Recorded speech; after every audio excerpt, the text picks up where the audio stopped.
Добро, господин Наумовски, еве она што е последно, бугарската резолуција за Македонија, која што вчера беше изгласана во бугарскиот парламент со 194 гласа. Тоа е практично еден вид порака која што бугарските власти сакаат да ја испратат кон Скопје, дека Македонија можеби нема план Б на патот кон евроинтеграциите, но исто така порачуваат дека практично треба Македонија да го исполни она што е договорено и дека тоа не е само билатерален спор, туку како што велат европски консензус. За жал во Бугарското собрание продолжуваат оние тенденции на надпревар помеѓу политичките партии во докажување кој е потврд во однос на прашањето кон Македонија, и тоа не е нешто ново, веројатно ќе продолжи во наредниот период, наместо да видиме една конструктивност и желба за надминување на спорот со цел проширување на Европската унија кон Западниот Балкан. Ние сме сведоци на вакви резолуции. Сепак сметам дека она што го слушнавме како порака од страна на високите представници на Европската унија може да предизвика определена динамика во наредниот период, која што ќе значи создавање на подобра атмосфера за изнаоѓање на некаков вид на решение, односно адаптирање на она што веќе е постигнато. Не се исклучува и во оние директни комуникации кои што се најавени помеѓу нашите високи представници и представниците на соседна Бугарија, да се најде некаква форма како да се продолжи напред. Како да се стигне до таа форма кога веќе имаме забетонирани ставови од двете позиции, од двете страни?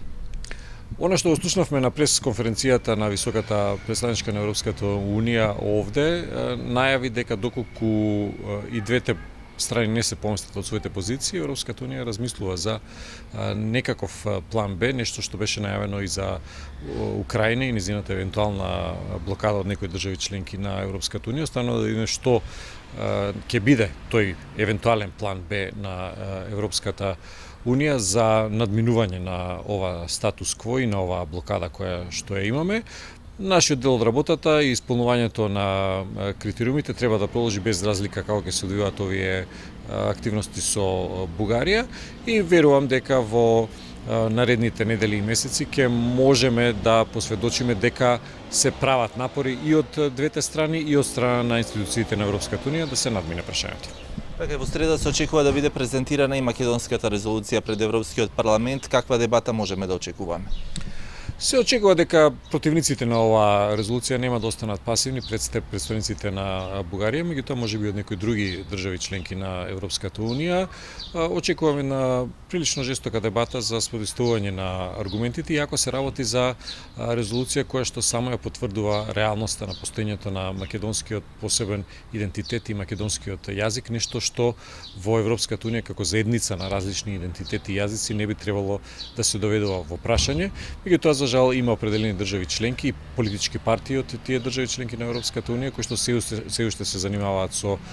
овие прашања, без разлика дали ќе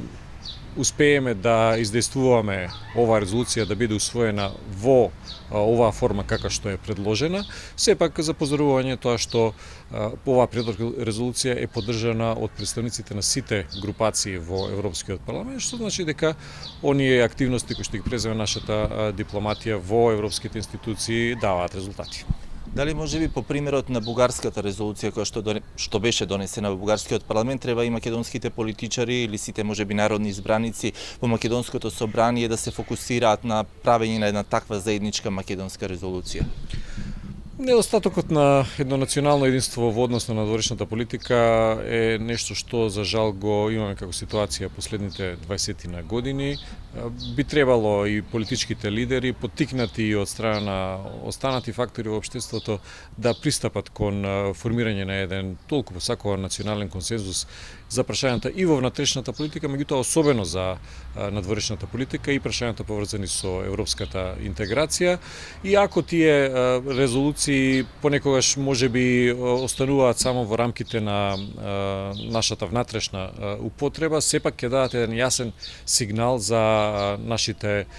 надворешно политички активности и државите членки на Европската унија со кои што комуницираме, институциите на Европската унија, дека европската интеграција останува еден од нашите приоритети и дека сите политички партии се